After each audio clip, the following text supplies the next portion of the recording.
안녕하세요. 훈이와 범입니다. 여러분도 보시다시피 저희들이 다시 마스크를 썼는데요. 마스크 쓴 이유가 뭐냐면은 요즘 최근 3주 정도부터 미국에서 코로나 바이러스 감염 숫자가 다시 늘어나고 있어요. 그 전까지만 해도 백신 맞은 사람이 점점 늘어나면서 숫자가 많이 줄었다고 했는데, 모든 사람이 이 숫자가 다시 늘어난 이유가 변이에 의한 감염이라고 생각하는데요. 지금 병원에 들어가시는데 훈이께서 보시기에는 요즘 뉴저지, 우리가 사는 뉴저지 상황이 어떤가요? 제가 느끼기에는요. 뉴저지 상황은 굉장히 많이 좋아졌거든요. 제가 일하는 병원에서도 코비드 환자만을 위한 병상이 따로 있었죠. 네. 근데 그 병상도 이제 없어졌어요, 실은. 그러니까 입원 환자도 이제 거의 없다시피 하죠. 네. 지금도 입원 환자가 있긴 있어요. 한 네. 10명 미만 정도의 입원 환자가 있긴 한데 이분들은 다 백신을 안 맞은 분들이세요. 예, 여러 가지 이유로 해서 네. 백신을 맞는 거를 미루시다가 특히 이렇게 또 감염이 돼서 병원에 오신 분들이시고, 네. 제가 또 주변에 있는 내과 선생님들이나 이 감염 내과 하시는 분들께 여쭤봐도 뭐 하루에 한 명 정도 코비드 환자가 있다 하시더라고요. 근데 예전처럼 막 그렇게 막 병원에 보내실 정도로 막 아주 막 심각하거나 이런 분들은 없으셨고, 네. 또 백신을 맞은 분들 중에서는 코비드에 이제 다시 걸리신 분들은 제 주변에 있는 이제 병원에 일하시는 분들 말로는 보지는 못했다 아직까지는 그렇게 얘기를 하시더라고요. 네. 그래서 저는 뉴스와는 달리 제 주변에서 보면은 굉장히 좀 좋아지고 있는 게 아닐까 생각했습니다. 예, 제 생각에는 우리가 사는 뉴저지에는 그래도 맞은 사람들이 많이 있기 때문에 그렇게 심각하지 않은데, 또 미국 뭐 남부나 그런 쪽에 가면은 백신 안 맞은 사람이 되게 높잖아요. 한 뭐 2명 중에 3명, 그러니까 한 60%는 안 맞은 쪽도 있는 걸로 알고 있는데, 거기서는 또 뉴스 보면 뭐 문제가 좀 심각하다고 그러네요. 그러니까 결론적으로는 백신을 맞으면은 델타 변이라도 걸릴 확률이 거의 없다는 거죠, 지금으로서는. 그렇죠. 그리고 지금 코로나 바이러스 걸린 사람들은 다 거의 대부분이 백신 안 맞은 사람. 그렇게 보면 되겠죠. 예, 네. 예, 99% 환자분들은 다 백신을 안 맞으신 분들이시고, 그래요. 예, 그러면요, 델타 변이 지금 전염성이 되게 높다 그러잖아요. 그래서 미국에서는 80% 이상의 코로나 바이러스 감염자가 지금 델타 변이라고 그러고, 한국에서도 지금 거의 40%, 50% 되는 걸로 알고 있는데요. 델타 변이의 감염으로서 생기는 증상과 옛날에 오리지널 코로나 바이러스 증상과 뭐 특별히 다른 점이 있나요? 다른 점이 없죠? 다른 점이 있을까요? 거의 없다고 보는데, 또 네. 좀 특징이 있다 그러면은 델타 변이를 하면은 보통 감기 같은 증상이 많이 그래요. 그러니까 콧물이 나거나 재채기를 하거나 목이 붓면서 아프거나 그런 점이 좀 오리지널 코로나 바이러스 감염에 비해서 많고, 그리고 옛날에 뭐 냄새를 못 맡거나 맛을 못 보거나 그런 거는 약간 덜하다고 나왔어요. 예, 연구 결과에 의하면. 예. 그러니까 그런 증상이 있거나, 특히 백신 안 맞은 사람 아니면 아직 못 맞은 사람의 그런 증상이 생기면 빨리 검사를 받는 게 좋을 것 같네요. 예, 그리고 뭐 델타 코로나 바이러스 변이에 대해서 우리가 뭐 또 다른 치료를 해야 되는 게 있을까요? 아니면 뭐 델타든지 알파든지 베이라든지 간에 뭐 치료 방법은 다 똑같을 것 같아요. 뭐 무조건 백신 맞으면 제일 좋은 것 같고요. 뭐 델타 변이가 백신의 효과를 좀 줄여준다, 그런 거에 걱정하시는 분이 있는데, 이번 주인가에 또 뉴잉글랜드 저널 오브 메디슨, 우리가 애독하는 거기에서 논문이 나왔죠. 예. 화이자는 델타 변이에 88% 효과적이라 그랬고, 오리지널에는 95%였고, 그 다음에 아스트라제네카는 67% 효과적으로 나왔어요. 오리지널은 10% 이상으로 되는 걸로 나왔고, 그러니까 아직도 효과가 약간 떨어지긴 하지만 아직도 효과적인 걸로 알고 있어요. 예, 아스트라제네카 백신도 네. 뭐 50% 이상 효과가 있으면은 네. 그것도 당연히 그 델타 변이에 대해서 보호할 수 있는 효과가 있는 거죠. 네. 그러니까. 그러고 지금까지 논문은 안 나왔지만 모더나도 델타 변이에 대해서 효과가 계속 좋은 걸로 나왔고, 약간 걱정이 되는 게 존슨앤존슨, 그러니까 얀센 백신이 델타 변이에 약간 효과가 떨어지지 않냐, 그런 얘기가 나와가지고 요즘 얀센 맞은 분들은 부스터가 필요하지 않냐, 그런 쪽으로 보고 있는 것 같아요. 지금은 완전히 아직 결정은 안 나왔지만. 요즘 한국에서도 이제 고등학생들이 이제 백신을 맞기 시작했죠. 네, 화이자요, 저희- 화이자. 예. 네. 저희 댓글에 보면 이제 뭐 고등학생들이 이제 심근염에 대해서 굉장히 걱정하시는 분들이 많으시더라고요. 그렇죠. 과거력에 뭐 심근염이 있었고 또 네. 과거에 무슨 문제가 있었고 이런 문제가 있었기 때문에 네.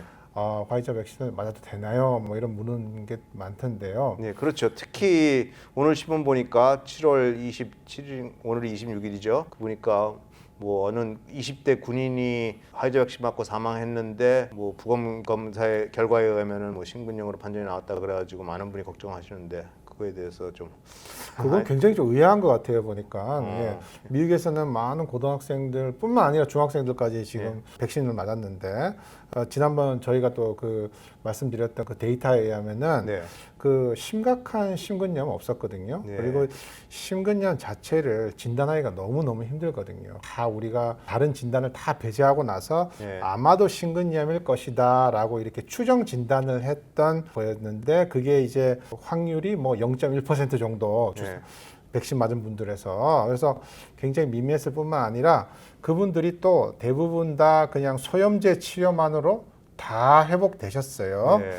그리고 뭐 크게 나중에도 뭐 문제가 됐던 경우는 없었고 그래서 저도 방금 그 한국에서 나온 기사를 얘기를 들었는데 그건 조금 더 우리가 좀 더 부검 소견이나 좀 더 봐야 되지 않을까 싶은데요. 네, 그렇게 되네요. 그렇지만 시청자 여러분들은 좀 걱정을 하시니까 화이자 백신 맞고 어떤 증상이 있으면 심근염이라든지 심낭염을 염려해가지고 의사의 진단을 받아야 되나요? 그럼? 가슴이 주로 아프시겠죠, 이제. 네, 이제 근데 이제 지난 저기 미국에서 나온 데이터에 의하면은 2차까지 맞고 나서 한 일주일 정도 지난 이후에 네. 가슴이 아파서 이제 소아과 의사를 찾아간 걸로 알고 있는데요. 근데 일반적으로 이제 심낭염이나 심근염의 증상 같은 경우에는 이렇게 숨을 훅 들이마실 때 이제 가슴이 아픈 경우가 많죠. 그리고 가슴이 아픈 흉통도 이제 좀 대부분 막 칼로 찌르듯이 아주 막 날카롭게 아프다라고 얘기하시는 분들이 많으세요. 네. 그러고 또 가슴 통증이 그럼 보통 왼쪽에 있나요? 심장 왼쪽에 있는데 어떤 건가요? 심근염이 그거는 있으면? 말씀드리기 되게 그건 힘들 것 같아요. 보니까 그래요? 왼쪽일 수도 있고 오른쪽일 수도 네. 가운데일 수도 있고 뭐 그러니까 오른쪽에 통증이 있다 그래가지고 이게 심장 아니라고 그렇게 볼 수는 그렇게 없다는 말할 수는 거죠? 없죠. 그렇죠. 예. 심근염이 걱정되시는 분들은 근데 물론 단 소아과 의사나 주치의랑 또 상의하셔야겠지만은 네. 원래 우리가 심근염을 치료하기로는 항상 이부프로펜을 많이 쓰거든요. 네. 이부프로펜이나 아스피린을 많이 쓰기 때문에 네. 이부프로펜을 드시는 것도 또 하나의 방법일 수가 있을 것 같습니다. 그러네요. 그리고 우리가 딴 비디오에서 말씀드린 것 같이 이부프로펜 먹으면 뭐 항체가 생성이 안 돼가지고 백신 소용이 없는 게 아니냐 뭐 그런 얘기도 했는데 뭐 하루 이틀 그 정도 먹어가지고는 문제가 없다고 우리가 그랬죠. 그렇죠. 네. 예. 네. 네. 그리고 대부분 백신 맞고 이제 뭐 그런 걸 드시는 게 네. 뭐 한 2, 3일 정도 드시지 않을까요? 네. 예.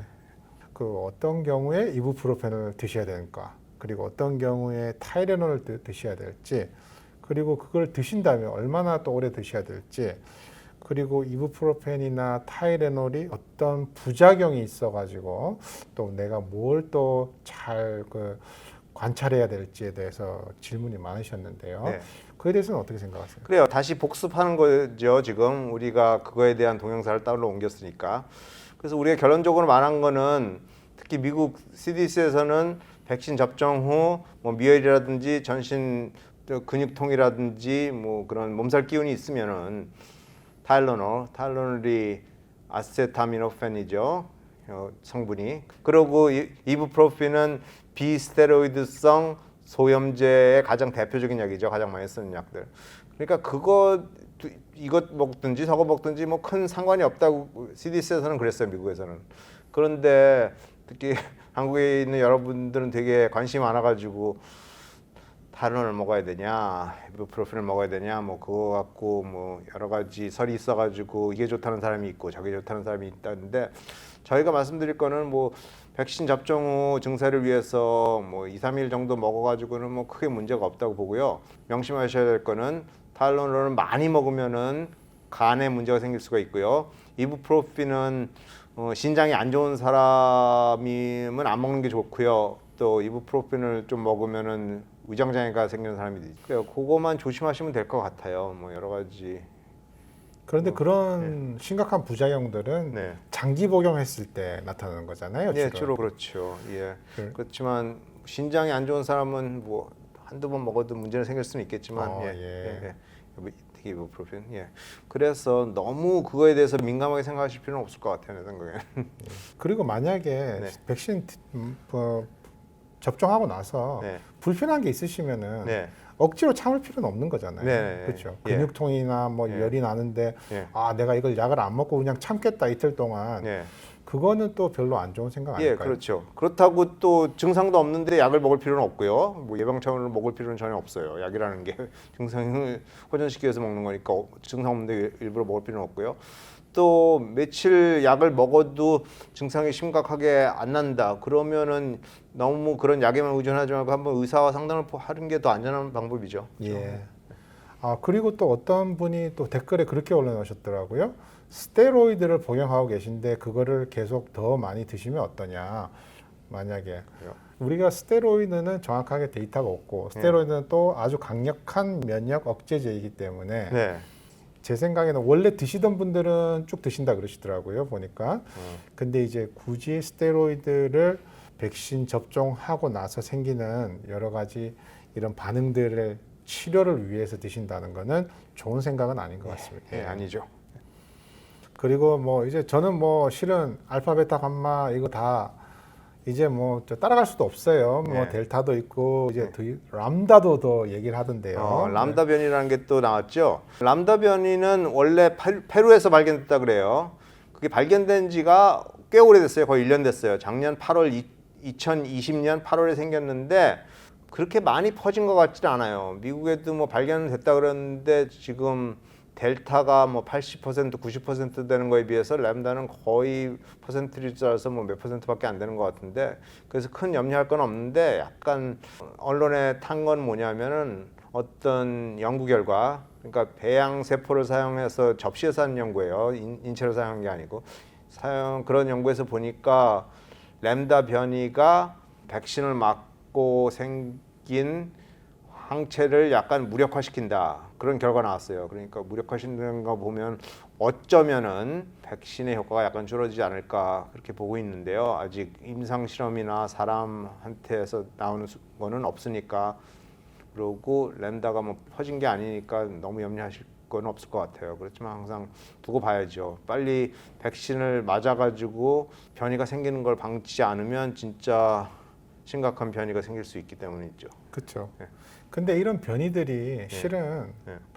우리가 너무 걱정을 해야 되는 걸까요? 아니면은 뉴스에서 보면은 막 이 새로운 변이가 나왔다, 막 새로운 변이가 나왔다, 네. 너무 막 이 환자분들이나 여러분들을 걱정하게 만드는데 예. 거기에 대해서는 어떻게 생각하세요? 주의는 해야 되겠지만 뭐 지금 거의 패닉 상태에 빠질 필요는 없잖아요. 그렇죠. 결론은 백신 접종을 빨리 받을 수 있으면은 변이가 일어나기 전에 다 코로나 바이러스 감염을 퇴치하는 게 제일 최고의 방법인 것 같아요. 예. 그래서 아까 훈이가 말씀하신 것 같이 지금 미국에서는 코로나 감염으로 병원에 들어온 사람 보면 거의 대부분이 백신을 안 맞은 사람이에요. 그러니까 어떻게 보면 의사 생각으로는 자기네가 잘못해가지고 들어온 거 아니냐 그렇게 생각할 수도 있어요. 백신만 맞으면 되는데 왜 안 맞고 나서 병 걸려가지고 들어와가지고 본인한테도 고생시키고 가족들한테도 고생시키고 그러냐. 그러니까 아직 뭐 한국은 맞고 싶어도 못 맞는 사람이 있으니까 약간 뭐 상황이 좀 다르지만 그래서 되도록이면 한국에서도 맞을 수 있으면 빨리 맞아가지고 코로나 바이러스 안 걸리는 게 제일 최선의 방법인 것 같아요. 예, 제 생각에도 그게 가장 손쉬운 방법일 뿐만 아니라 네. 가장 효과적인 방법일 거라고 생각합니다. 예, 그리고 우리가 코로나 백신의 뭐 문제점이거나 부작용이 있으면 제대로 말씀드리고 치료 방법도 다 말씀드리니까 너무 그거에 대해서 공포감을 갖고 백신 맞아가지고 뭐 잘못되는 게 아닌가 꼭 그렇게 생각할 필요는 없을 것 그렇죠. 같아요. 예, 이거는 뭐 우리 뭐 이미 통계에서 이미 잘 나와 있잖아요. 네. 그렇죠. 예. 네.